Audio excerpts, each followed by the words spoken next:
Welcome back to Owner Occupied. Thank you for tuning in. Today, I'm really excited to get into conversation with the real estate god. So if you're like, what the heck does that mean? On Twitter, the real estate god is an anonymous Twitter account who talks a lot about real estate investing and a whole bunch more. So we're going to get into everything that he's been up to. He's got around 90,000 followers on Twitter. He's got a real estate university. He's got an amazing email list, and I've learned a ton, like literally forwarded his emails multiple times to my business partner. I mean, the guy is a really clear thinker on a lot of topics. So excited to get in a conversation with you today.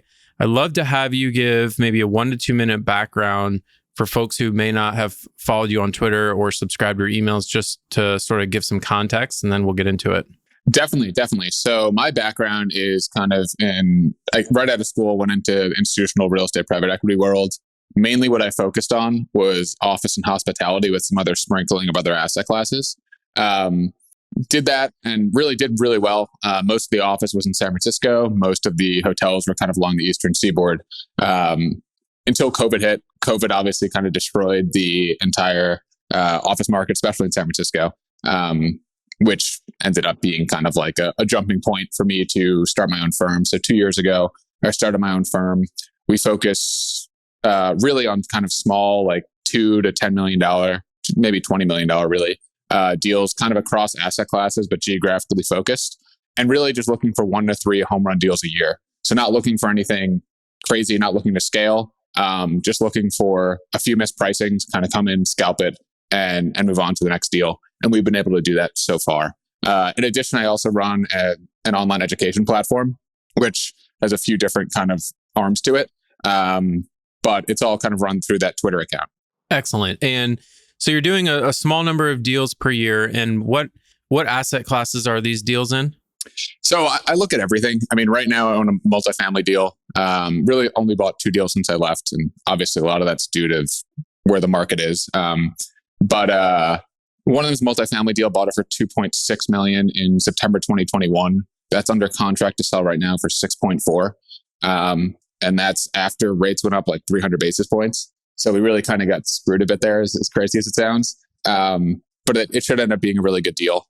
And we're really happy about that one. I think it'll probably be a 4 to 5x at the project level if it goes through, obviously. Then the other deal was it's like a short-term rental kind of hospitality deal where it was an old motel on 14 acres, and there's around 30 units. They're all different cottages kind of laid out throughout the acreage, and basically just going in and kind of gutting the entire property right now, and getting it up and running for this summer. So the idea is to really turn that into from a motel that was getting rates around, let's call it $120 a night, to a higher end hotel, short-term rental property, whatever you want to call it. That's doing $300 to $400 a night. So that's in the process right now. That's actually taken a ton of time, and I can get into that if anyone wants later on. But that's also a reason why I haven't bought as many deals recently, because the renovation there has actually taken up way more time than I thought it would. But the deal's going really well. Okay, cool. And do you have LPs on these deals, or is this your capital? Some LPs. So usually it's 30 to 40% GP capital, and then the rest is LPs. And I know, a lot of folks in the property management space, a lot of folks in the audience aren't real estate investors, actually. Third-party management is so all-consuming, has been my experience, that it's hard to carve out time to go find deals and to do the networking that's necessary to have LP capital sort of waiting in the wings. And it's a real shame because property managers are in a perfect place to build a great real estate portfolio. And I actually think that your mindset around this, which is you only need to do a few home run deals to be set for life, like that pairs really well with property management, because property managers are busy and they're not looking to build necessarily like a full GP platform with a bunch of employees. Really just property managers in if I could paint like the ideal picture here, they would just do 1 to 2 deals a year, take advantage of their real estate professional tax status, do some fun depreciation and cost seg work to really lower their taxable earned income. And you've got a great education platform that I actually think a lot of folks in my audience could benefit from, because you're very focused on the dynamics of the deal. How do you find a deal? How do you evaluate a deal? How do you close a deal? How do you turn around a piece of property? I've learned a lot through consuming the content that you put out around these topics. And we're going to get into some of that. I do want to, before we do that though, I want to start kind of more broadly, which is one of the reasons I started consuming your content had to do with your writing around mindset.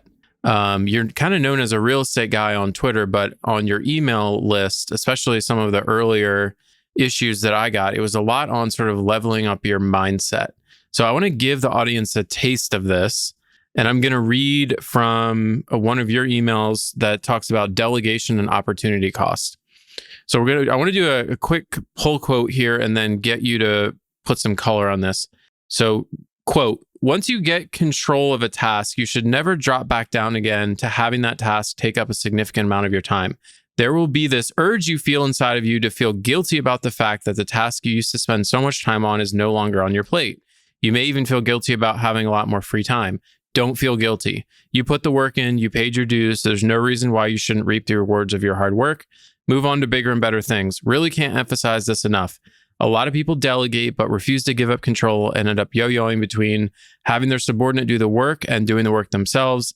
These people always end up making good money, but never as much money as they could be making, end quote.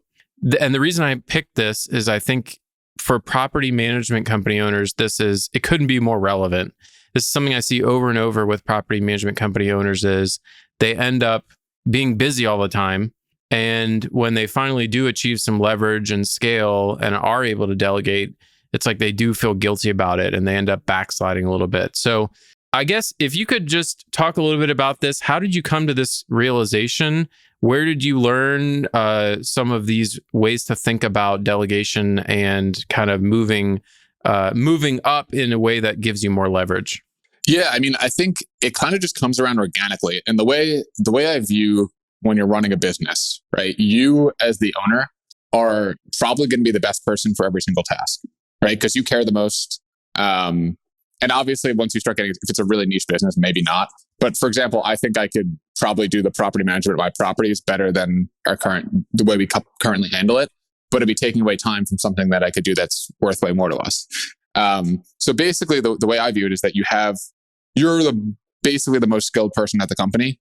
And if you're spending your time on the lower leverage tasks, that means either no one's spending time on the higher leverage tasks, or someone who is less qualified and going to make less money is going to spend more time on the higher leverage tasks. And it's actually kind of funny because in my business, which is a little bit, it's tied into property management, but a little bit different, something like property management is a task that it almost doesn't make sense for me to be fully involved in, right? Because if you look at a real estate deal, there's kind of three actions you could be performing at any time as a real estate GP. You basically have acquisitions, then you have value add asset management, and then you have stabilized asset management. And look, they're all important, right? But basically, when you first buy a property, so much of it's tied into the purchase price, right? Like say you have a deal that's a value add deal, probably 80% of your capital stack or 80% of the total cost basis is determined the day you buy the property, even on a value add deal. For a stabilized deal, it's your entire basis is determined the day you buy it. So like to not spend the majority of your time on acquisitions as a real estate GP just makes no sense to me. Not to say that property management isn't important, because I think it is.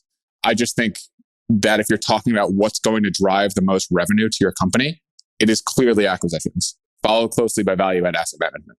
But once you get into the stabilized kind of portion of it, you're almost by definition not adding value, you're maintaining value, which is very important, but actually less important for me because I'm doing more of a flipping model every 3 years or so, rather than holding onto a property forever, in which case the maintaining would be very important.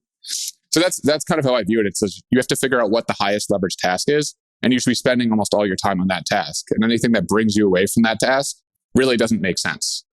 So me, whenever I'm not spending a ton of time on acquisitions as a real estate GP, I know something's very, very wrong. And that'll go for it's different for each kind of business you're running.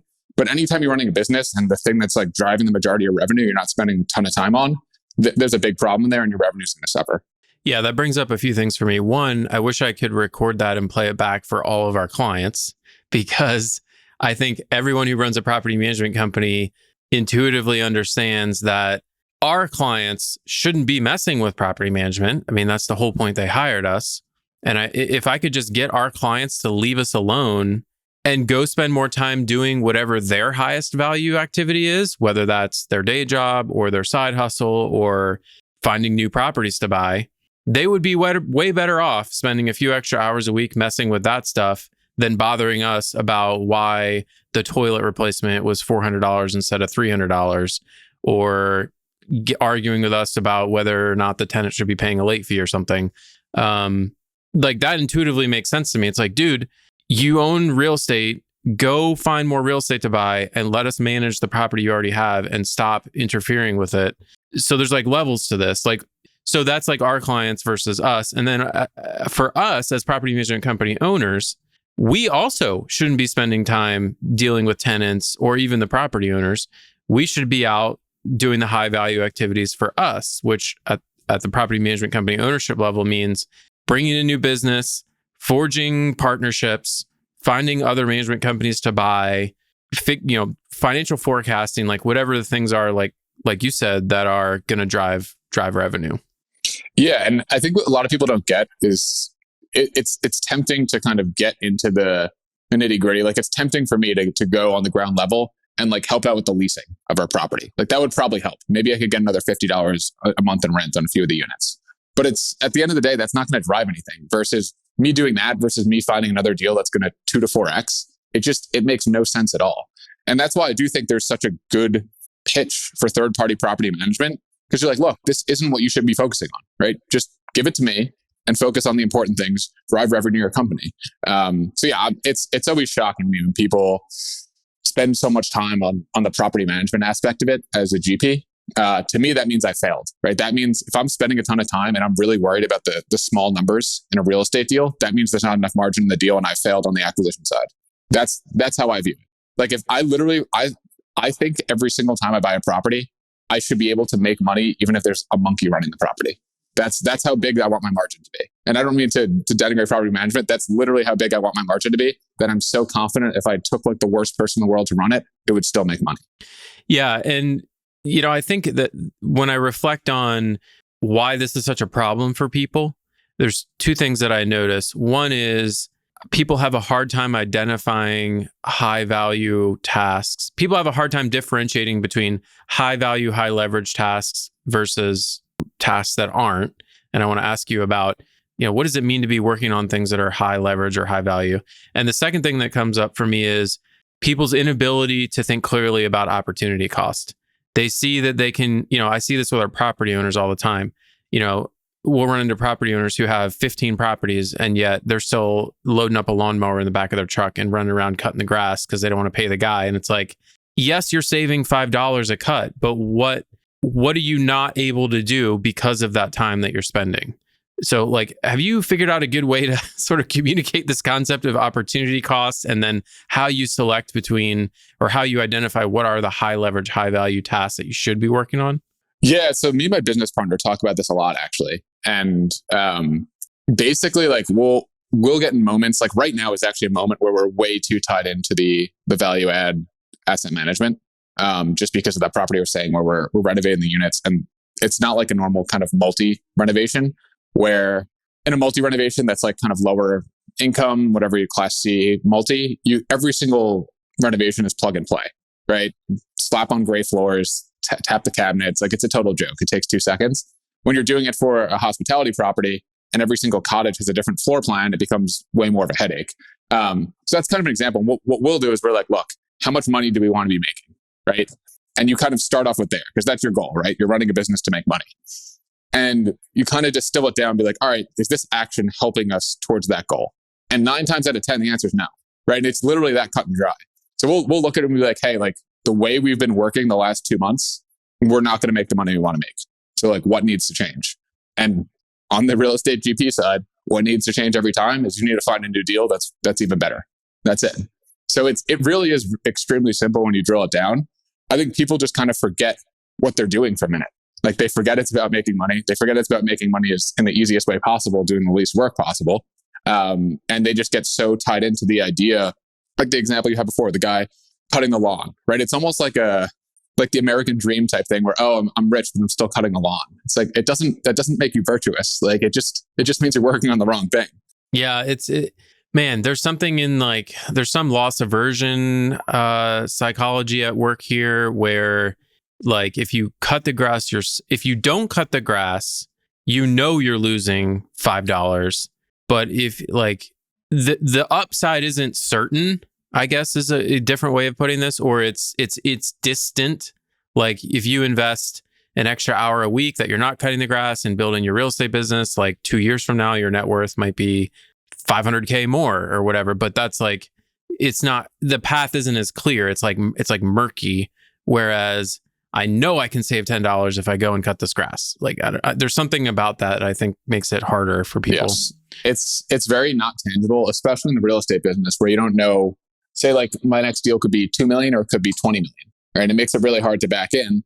What if you start looking at it from just any sort of reasonable perspective though, you think, all right, even if it's a $2 million deal, I'm probably going to make more than $10 in the deal, which I feel like people never get to that step because like you said, it's like a certain loss versus an uncertain gain. Cool. So one of the things a theme that's emerged as I was preparing for today's show, reading through your old emails and listening to some other shows you were on, is that one of the themes I've observed is that you're very deliberate about selecting your environment. And this shows up in a few different ways. One that I noticed was you talked about how you specifically didn't join like a huge investment banking firm. You weren't going to go and beg them for a job and just be one of a million, associates or whatever.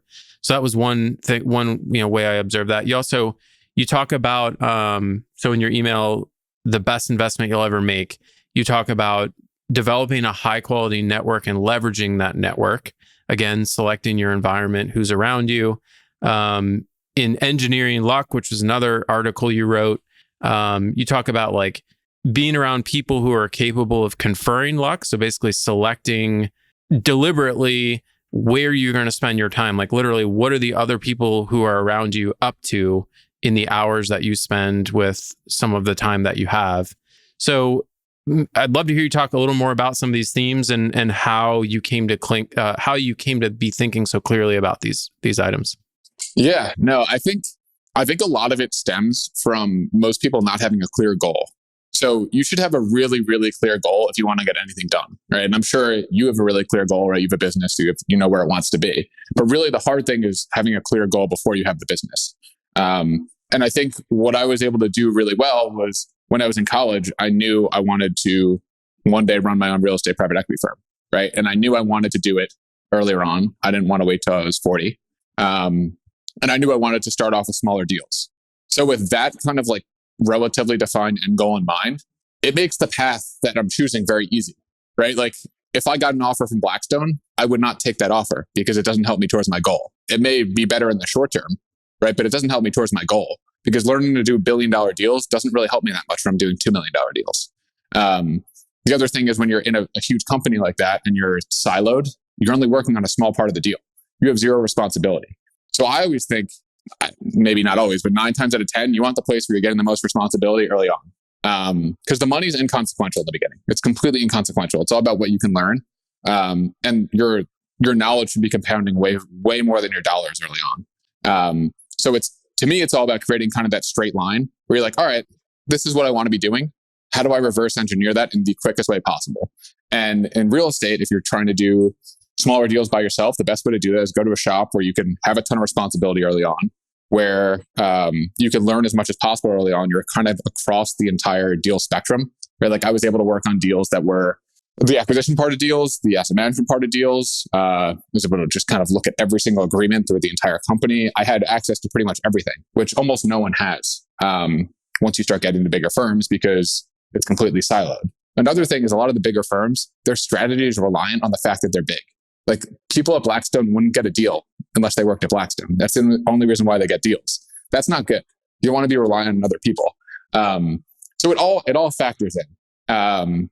And that's not to say working at Blackstone isn't a great job. It is, right? Like if my goal, for example, was to run a $10 billion firm one day, I would have gone and worked at Blackstone. That would have made sense then. But I think a lot of people confuse these things and they go for the prestige when it doesn't really make sense. And I see this all the time with people who ask me career questions. And they'll be like, look, I'm in college right now. I want to start my own real estate private equity firm. I think I'm going to go to law school. I'm like, what? Like, what does that have to do with your goal? And the funny thing is, once you point it out, they all realize it. They're like, yeah, like, I don't know what I was thinking.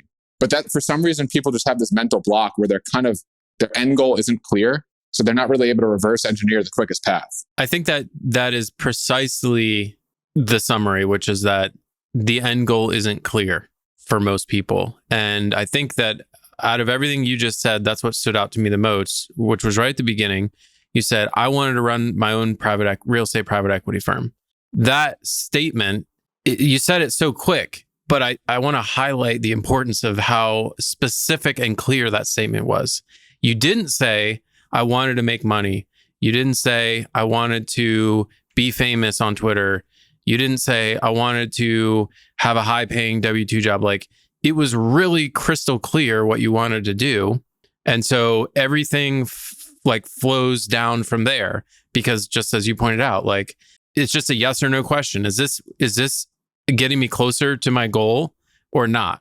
That's how you make decisions on whether you should or shouldn't be doing something. But so it's like the hard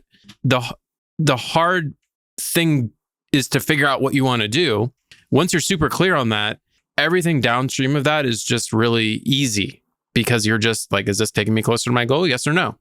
And I think completely agree. Yeah. Completely agree. I think what most people do is they select too nebulous of a goal, or they're afraid to get really specific because they don't want to close opportunities off. They want to be opportunistic forever.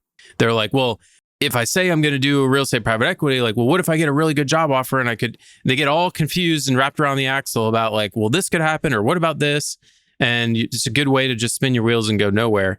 So how did you get so clear on that goal? Like, where did this come from? And maybe for others who don't have such a clear goal, what's the framework one could use to get there? So I think it's a really good question. I think in general, you have to decide kind of what person you are, right? And sometimes some people are money focused. I certainly was.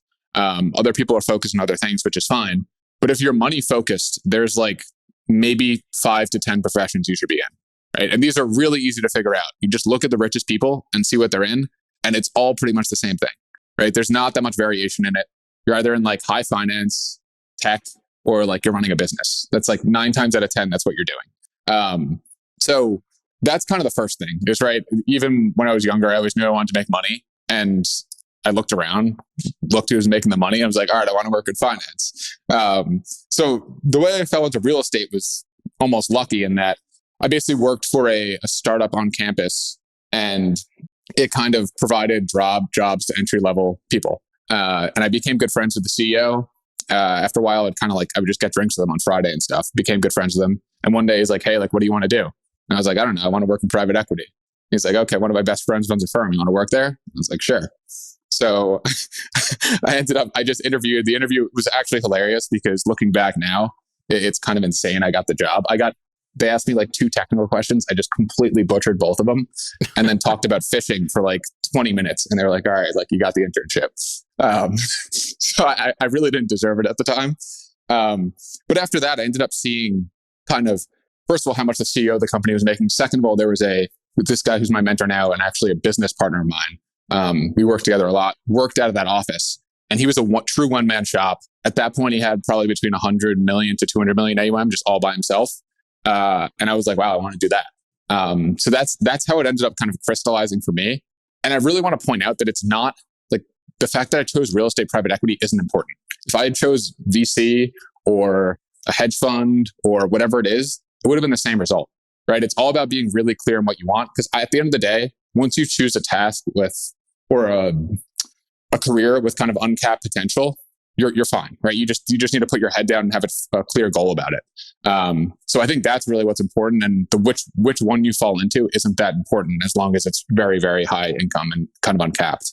I want to kind of go down the stack a little bit, talk about property management. This is, nominally supposed to be a show about property management. So I'd love to hear how property management is done at the properties that you own or have owned. And we talked about sort of property management being relatively low on the value totem pole, but you've had a lot of experience running properties, and I think the audience would love to hear from like an owner operator's perspective how you think about property management, because you sort of represent in a way like our clients. Yeah, definitely. And I think the first thing, and I mentioned this before, I think the first thing about property management from a GP perspective is that you shouldn't be reliant on it. But if your deal is reliant on property management to make your margins, I think you've made a big error and you need to go back. So like everything I'm saying is colored based on that. Because if your deal doesn't have enough margin, it's a bad deal, and it's not the property manager's fault, it's your fault. So that's kind of how I look at it. Basically, what I do is I generally try to take someone who's living at the property to be a live-in super as kind of the first line of defense. And they'll handle anything that's very, very low level at the property. Some of the properties that matter are usually class C or so, maybe B, you could argue. So that's collecting rent checks, dealing with minor repairs, coordinating with contractors, anything like that. They'll be kind of dealing with on the ground level. Then anything that gets kicked up further, I actually just hired an employee in January. He handles that. So he'll handle anything that gets kicked up. Maybe a unit turned, and he'll talk to us and be like, all right, do we want to renovate this one or leave it as is? And it's just kind of things like that start popping up. So I don't really handle much of the property management at all anymore. It's usually kind of first line defense is live-in super, who usually knows the tenants really well. And then second line defense is kind of my employee. And then anything more than that gets kicked up to me. Like obviously it's a refinance, sale, anything like that will be pretty big in there. But we're obviously reviewing the P&Ls. We kind of do the accounting every month together, me and my business partner on them, just because we think it's important. But we don't really deal with the low level property management stuff unless it's value add, in which case we'll step in. Okay. And are you using, what property management accounting software do you use? You would hate to hear we use Excel. I mean, I don't hate it if it's working. Okay. We literally just have it. We have it lined up in Excel, and we just kind of have it always balanced. Sure. Okay. And so do you? Oh man, yeah. This is I wasn't expecting that. So like your security deposits, you're tracking those in Excel. You've got them in a bank account somewhere. No issue with. Yes. Okay. Correct. Yeah. And my business partner handles most of that stuff. Like he handles most of the bank accounts. But yeah, we basically have it tracked perfectly down to the decimal. Yeah. So yeah, and I think that's interesting. Like to hear that perspective, because for us, we're in it all day, every day. We're thinking about software and technology and process automation. Because our property management company manages about 600 some units for 240 different property owners, and every single one of those owners needs a monthly accounting statement and a bunch of other stuff. So, but when you're owning your own stuff, that's a whole layer of complication that's just gone. And sometimes I fantasize about how much less work it would be if we owned all 600 some units that we currently manage. I think about 30 to 40% of our firm's time is spent with client-facing activities that just wouldn't need to be done if we owned and managed that stuff directly. The fact that you can get away with Excel is sort of illustrative of my point there, which is when you own it and manage it yourself, or manage it like directly, meaning you're not using a third party, everything is so much simpler. So nice. Yeah. I know what I'm actually curious about. How many employees do you have to service that portfolio? Well, we've got in-house maintenance, and that's like 7 techs plus a manager. And then, but altogether we have like 22 or 23 people, including that in-house maintenance. Wow. Yeah. That's more than I would have thought, actually. Yeah. So third-party scattered site management, because most of what we manage is single-family rentals or small multifamily, like under 10 units. Most management companies, the average is about 50 to 60 doors per full-time employee is like the benchmark. So we try to run like on the higher end of that. Yeah, no, that makes sense. And I guess the other thing I'd add is the reason I'm able to kind of run things this lean is my business model only involves holding a few properties at once. So like if I was in a position where we had 500, 1,000 doors, the systems would be completely dialed. But they don't really need to be the way it stands. Okay, great. So I want to come back to the theme of like your environment and who you're around and what situations you put yourself in. So I got another pull quote here from your Engineering Luck article. So here's what you said. I saw a tweet the other day that discussed how you could save $1,300 a year by making coffee yourself instead of buying it from Starbucks. This is exactly the mindset you have to rewire. First, $1,300 a year isn't even an amount of money that you should be worrying about on a yearly basis. Second, the issue with this mentality is it leads you to always be on the defensive rather than the offensive. And defensive people rarely, if ever, get lucky.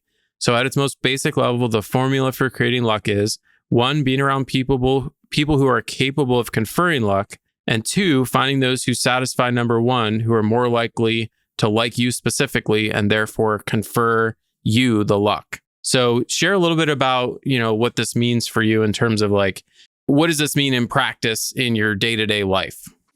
Yeah. And I think when I first brought out that article, the tagline was kind of like spend money, create luck. And I think that's extremely accurate because it's almost impossible to get lucky without spending money in one way or the other, which I don't think people really think about because it's not intuitive. But once you boil down the activities that create luck, it almost always involves spending money. But basically, they're like gradients, right? So let's call it the first tier is you're in your house, right? What are the odds that you get lucky from your house? 0. I mean, maybe you win the lottery. So like literally 0.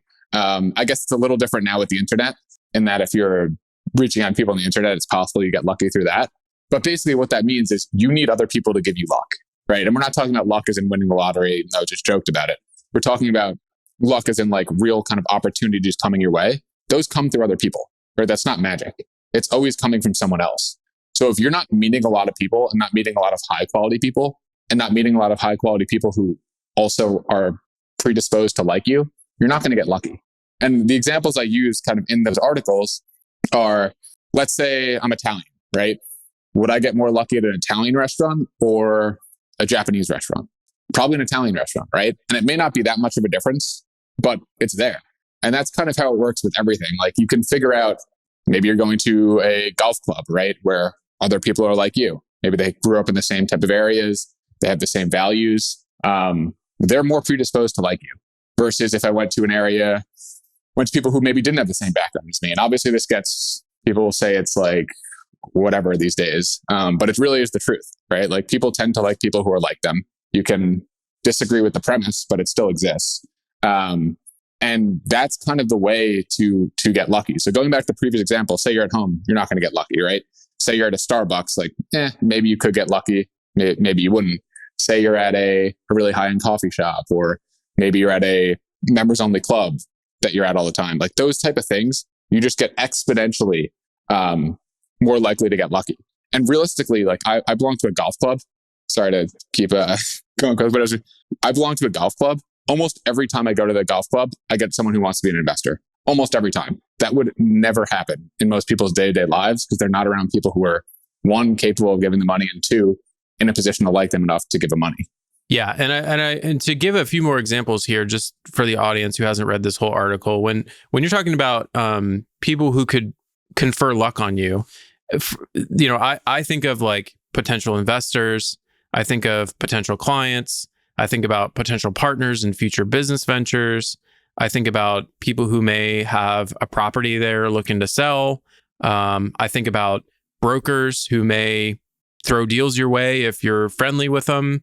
There's a lot of different, I think people's imagination here, it needs a little bit of stirring.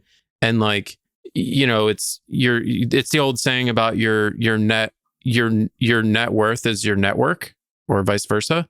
It's hard to overstate the value of a broad network of not like best friends, but people who know, like, and trust you, and that have maybe seen you and observed you over time on a trajectory of success, and either like you and want to see you succeed, or want to get a piece of what you're up to, or just anything along those lines. Yeah, I completely agree. And I think the funny part about that statement is like your network is your net worth, is it has to be the right network, right? Like I know people who know tons of rich people, right? Tons of them. And those people would never give them money, right? They would never invest with them because maybe they don't like them. Maybe they don't think they're competent enough, whatever it is. Meanwhile, there could be one person who knows one rich person, and that's the person who gives them to invest. So it is, your network is important, but equally important is having people who actually like you in your network and who are willing to confer the luck. And I think that's the part that a lot of people miss on. Yeah, and I like the direction you were going there with like clubs, restaurants. Like, there's something about showing up to a place consistently over time where you're likely to run into the same people.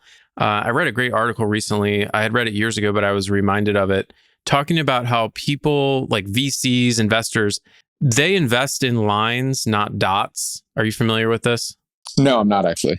Okay, so the idea is like when you first meet someone, like a VC or a rich person or a potential investor, the first time you meet them, they're never going to invest with you.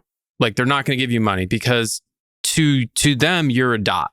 All they know about you is just what you say, which could or could not be true. What you claim about what you've done in the past or what you're going to be doing in the future. Again, this is all kind of speculation from the perspective of this person who just met you. And so what they want to invest in is not a dot, but a line. They want to see that you are executing on what you said you were going to do, that you're moving up in the world, you're doing things, you're involved in things, you're accomplishing things, and you're building a track record over time. That's a line, a line on a graph that's going up and to the right. And so you could be an amazing dot with an incredible net worth, an incredible network, and all these things you said you've done. But if that person just met you, that's kind of irrelevant. And they're much more likely to invest in a line who may be way, way, way below the dot, but the trajectory is going in the right way. And they're seeing like a consistent execution. Yeah, I think it's funny you said that, because I think the only time that you see people invest with you after they met you for the first time is when they get a referral from someone who's already invested with you. And I actually think, so we do something pretty, I guess, unique in our deals, that when we're raising equity, we'll always take it, me and my business partner, I'm saying really, we'll take it from people who are like influential within certain friend groups. So like, I would never say I'm raising for my college friends. I'm going to take the person who is most influential among my college friends and put them into the deal, because once it does well, they're going to tell everyone else. You know what I mean? And I do that with my friends from back home. And I'll do it for people from a golf club. And you're able to put, like, we never have really a capital stack that's full with all people from the same spot, because it's almost wasting references. Yeah. And there are certain people who are just hubs for being a referral, which I think is really, really important for growing out your investor base or your client base, whatever it is. Yeah, it's like an influencer strategy, right? You're partnering up or aligning yourself with folks who are likely to spread the word. I mean, it's a rational thing to do, even if that person theoretically can negotiate worse terms better terms for them. Like, it's still probably the right rational thing to do if it's going to lead to a higher demand for your deals in the future. Exactly. And you're kind of betting on yourself too, because if you don't execute, then it's even worse because it's amplified in the wrong direction. So you're kind of forcing yourself to execute as well. Excellent. So another theme that I've picked up on through preparing for today with you is learning through failure, is how I would summarize it, and upskilling. So you talk a lot about like the value of trying stuff, learning stuff, gaining experience and skills, and not worrying as much about like the technical ROI as thinking of it as like an investment or a learning experience.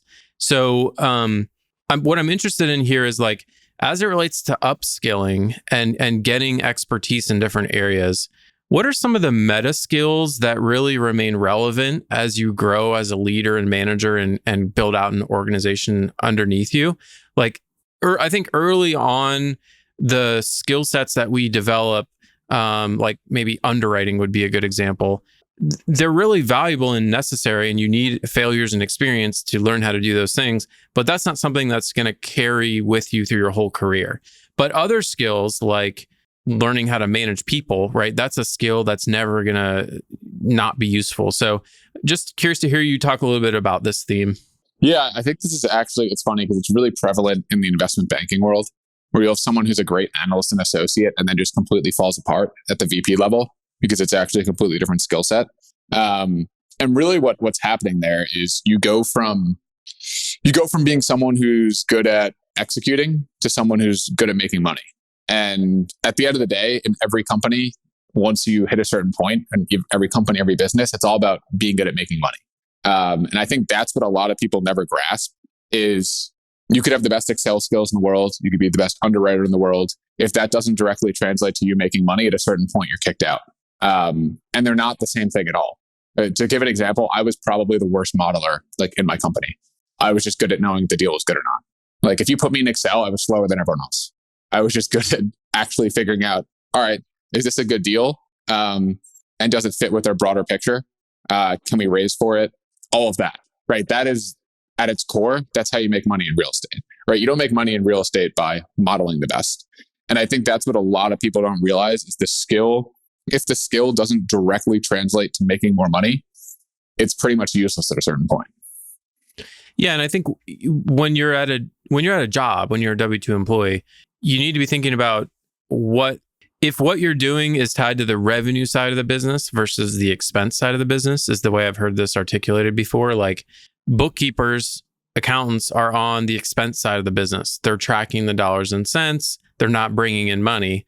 Salespeople, marketing, right? These folks are driving revenue. They're bringing in dollars for the firm. And so the money's just naturally going to flow that direction. And like when you're thinking about your role within an organization, the classic example that made this really clear for me was lawyers. You know, the big law, it's crazy, a lot of things they do over there. But one thing that they're really smart about is the attorneys who end up making partner, they're not the attorneys who are most skilled at law. They're the attorneys who forge the most client relationships and bring in the most business for the firm. That's the people that make partner. And the reason they make partner is not because the other owners of the firm feel like giving them money. The reason they make partner is because if they didn't make partner, they would leave and take a bunch of business with them. That's the only reason that they're made partner. It's a selfish move by the owners of the firm in the interests of them, not because they felt like this guy deserved it or earned it. No, none of that matters at all. Has nothing to do with years of experience or how smart you are or what you got on your tests or anything like that. It's literally, oh shit, this guy has leverage because a bunch of clients really like him and he's bringing in a bunch of clients every month. Like, I guess we have to make him partner. Pretty much. And I think at a certain point too, there's basically a skill level like threshold. And once you're over that threshold in any career, it's almost useless to learn more of the skill. And a lot of people don't realize that. It's like once you're good enough at Excel, your time isn't best spent learning another Excel shortcut, right? Your time is best spent making a relationship with an investor who may bring in a deal, or making a relationship with a broker who might bring you a deal, whatever it is. And that was actually pretty much what I did, right? I didn't focus on the technical skills at all once I had kind of the fundamental competency. And all I did was focus on bringing in new deals. So I would we had a portfolio of office buildings. I at one point almost had it sold to Starwood because one of my friends worked there. At another point, I almost had a Korean pension fund actually come in and almost buy one of our office buildings, just all through relationships that I had built. That basically I should have been spending time. Everyone else was spending time at Excel at my level, and I never really did that. And I think that's kind of the entire difference, right? It's at a certain point, you've hit the level of skill necessary to be successful. So skill isn't the differentiator at that point. You need to figure out what is. And it's almost always sales and relationships. And I think, one thing we haven't touched on yet in this conversation, but is highly relevant, is the value of an online network, social media, Twitter, whatever, your preferred platform is. You and I wouldn't be talking today if it wasn't for Twitter, and a lot of the relationships that have led to some of the most interesting things I've been involved with over the last few years have come through my social networks as well. And I think this, the things have changed a lot, even in the last 5 years, with what's possible here and whether or not it's rational to spend time on these things. I think even maybe 5 to 10 years ago, when I think about like engineering luck, tweeting about random stuff probably wouldn't have been very high on that list, whereas today I feel like it is. So you've been very successful in leveraging your online presence, even anonymous as you are, to building your online education business and probably a bunch of other stuff. How'd that happen? How's that been going for you? Tell me a little bit about how that fits in with your overall strategy. Yeah. So first off, it's something I really like doing. And I totally agree with what you're saying, that it's probably one of the best ways to engineer luck. I seriously believe that you are insane in 2023 if you don't have a business facing social media page. Like, absolutely out of your mind. There's no reason why you shouldn't have it. It costs $0 and you could reach millions of people with one click. So to me, that's insane when people don't have that.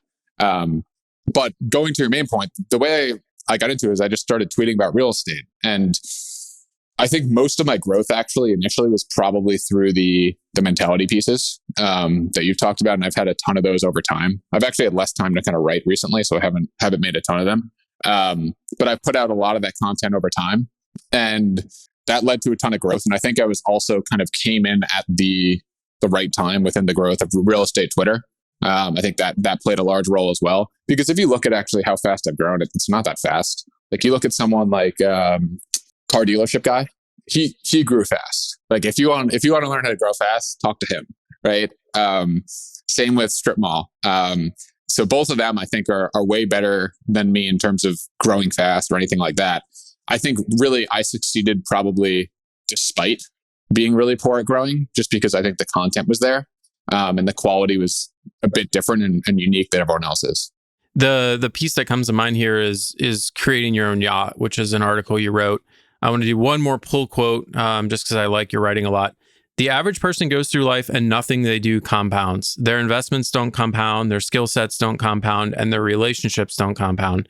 Instead of using one of the most powerful forces in the world to make their life easier as they get older, they start from scratch every single time with everything they do, making their life unimaginably harder. It really is a massive disaster, and it's completely avoidable. That's such a great piece of writing. But talk a little bit about this idea of compounding and creating your own yacht. Yeah, the idea of creating your own yacht in its essence is to be able to create some sort of vehicle where people come to you, right? That's what it is in kind of its most clear form. And most people never accomplish that, right? But that's why most people network, right? That means nothing, right? They're going out to network. That means they're just annoying someone until they tell them to go away. So you want to do the exact opposite of that, right? You want to have reasons why people would come to you. And bringing up Twitter again, right? Twitter's a great example. Like, if you have an influential Twitter page, people are going to DM you, right? They're coming to you. You're not coming to them. You're setting the terms. And not only are you setting the terms, they already know a ton about you, right? It's not like you have to go through the paces of who are you? What do you do? Blah, blah, blah. They know a lot about you. You have social proof. And you can kind of move forward in a relationship that's very much happening on favorable terms to you, right? The average person, when they meet someone new, the relationship starts with just flat footing, right? Because neither of them know anything about each other. And there's no reason why they'd be predisposed to like them, right? Or feel impressed by them or want to invest with them or anything like that. So Twitter's a good example of that. I think there are tons of other examples of that. I've talked about this before. Any sort of conference that you set up is a great example. Moses Kagan's conference is a really good example of that, where everyone's going there. You're setting up the conference. They're there to see you almost, right? They're obviously there to see other people, but they're there to see you. And it's really a brilliant way of kind of making people come to you, almost kind of elevating yourself above them in a way too, as well. Oh, totally. And every good experience they have at the conference is going to confer status to the person who threw the conference, even if they had nothing to do with, the person they ran into at the cocktail party or whatever. Exactly. So it's all about creating kind of those type of vehicles. And it could be so simple, right? It could be maybe you throw like a 4th of July party every year.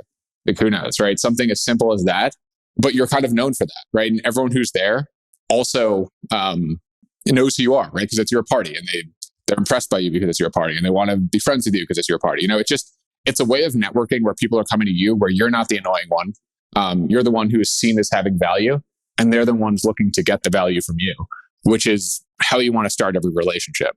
And just to go deeper, because I don't think we talked about it, the reason I got this idea in the first place was Aristotle Onassis, basically back in the day, he was a shipping tycoon, held all his meetings on his yacht, And I just thought it was the most like egregious display of power you've ever seen, right? You step onto his yacht, you're just on his territory. And it's just such a good example of making everyone come to you on your terms. It's almost impossible to not want to know the person who is letting you get on his yacht, regardless of the reason you're there. So that's kind of where it came from. And it's really about creating situations, environments, whatever you want to call it, where people are coming to you, not the other way around. Yeah. And this is all back to this theme of selecting your environment, constructing your environment. I'm on the record as talking about your environment is make or break. And this is everything from what you see on your commute to where you hold your meetings to your favorite breakfast place and who's there and what's it like. I mean, early days in property management, we used to manage a lot of low-end properties, and I would drive around those neighborhoods to do showings or meet the owner or whatever. And I would get back to my office and I would be depressed. I like literally, because you're surrounded by poverty and failure and violence, even more importantly. Violence, rundown buildings, just police sirens. And like you get back and you're just like, you just feel like doing nothing because everything's falling apart and it's anarchy, right? But then I'll go to a meeting or a conference that's in a really fancy hotel or has a great view or is in like a really high-end part of the city. And I'm like, I can do anything. I could own buildings. I could drive Porsches. Like you come back from it and you're all like hyped up and amped up and excited about the future and what's possible. Like it really impacts you. There's something deeply on a psychological level that's operating below the level of your consciousness, that who you're around and what you're seeing sets up in your mind what you believe is possible. Yes. And I think not only what you believe is possible, but it actually shapes your current reality. If you hang out around bad people in bad situations, bad things are going to happen. It's not a question of if, it's a question of when. And an example that came up recently is the subway in New York. So I never ride that thing because I don't want to be locked in a metal tube with insane people. I don't see that as like a good outcome to my day. But people do it every single day. And I understand the money argument. I understand whatever it is. But ultimately, every single person who's riding that subway knows it's a very, very bad situation for them to be in, right? They're putting themselves in danger every single day. And there's no doubt about it. They're saving $5 on Uber, whatever it is, to put themselves in physical danger every day. And something may not happen, right? But eventually something probably will happen. And almost everyone who's been on the subway has some bad subway stories that could have ended up with them being seriously hurt. So I think that's a great example of it. A lot of people are unwilling to cut things out. Even back when I first got out of school, I never rode the subway. I walked. I had no money back then. I was eating like ramen for like 2 or 3 meals a day. I just refused to go on the subway because I didn't want to be locked in a tube with insane people. So plus it's too hot down there. It's that too, but it's really like, it's so much of it's choosing your environment. To me, it's insane. Like they're not only risking money, they're risking their life. Like you don't know what that person has. They could have a knife, right? And you're locking yourself in there with them for an indeterminate period of time every single day. And it's just, I think it's the reason I'm pressing it so hard is because I think it's indicative of how they live the rest of their lives, right? They're just kind of unaware of the situations they're living in and how like a simple tweak could really make not only their day better, but their future better, right? If they had figured out a different way to get there or are just putting themselves in constantly better situations instead of worse, it can completely change their life with really very, very simple tweaks. So yeah, I think stuff like that's incredibly important. And I've always been shocked that people aren't able to kind of see that it's inherently just a pretty poor risk reward. Yeah, I think it speaks to just the crowd mentality. You strike me as someone who just doesn't, what other people are doing is irrelevant to you. And you remind me of my business partner in that way. And that just, there's just something in other people's brains that gravitates toward, well, all these other people are riding the subway, so I guess I'll just do that. And like, they don't take a step back to think about, what's the risk reward here? What's the opportunity cost? Some of these, higher level ways of thinking about things. I don't want to make it sound like most people are stupid or anything, but it's just, that's not on their radar in the way that for you, it's front and center. And why would you not? Right. And that's unusual. And I think that's why your message has resonated, widely. So I want to make sure we talk about your Real Estate God University. And you recently launched something new, which is the Real Estate God Accelerator program. Some of those who are listening may be interested in figuring out how to buy multifamily property or commercial property, and are very familiar with how to operate these buildings, but not so familiar with how to find them and find limited partners, don't understand what's involved with closing a deal like this. So if someone was interested in learning more about that side of real estate, would this be a good match for them? To share a little bit about what someone could learn and what you're up to with it? Sure. Yeah. So the Accelerator program, basically, I mean, I've been on Twitter for 4 years. I don't even know how many questions every day. Through DMs, on regular feed, whatever it is, email. So I'm pretty familiar with the problems that most people are facing when they're getting into real estate. And I think fundamentally the way that real estate is taught, and actually the way that investing is taught is taught incorrectly. It's basically always taught from kind of a top-down approach, where it's like, this is what worked for someone else, now go do it, right? Which to me doesn't really make a lot of sense, because every person has different skill sets, they have different resources, they have different goals, they have different risk preferences, and they have different everything, right? They're all completely different people.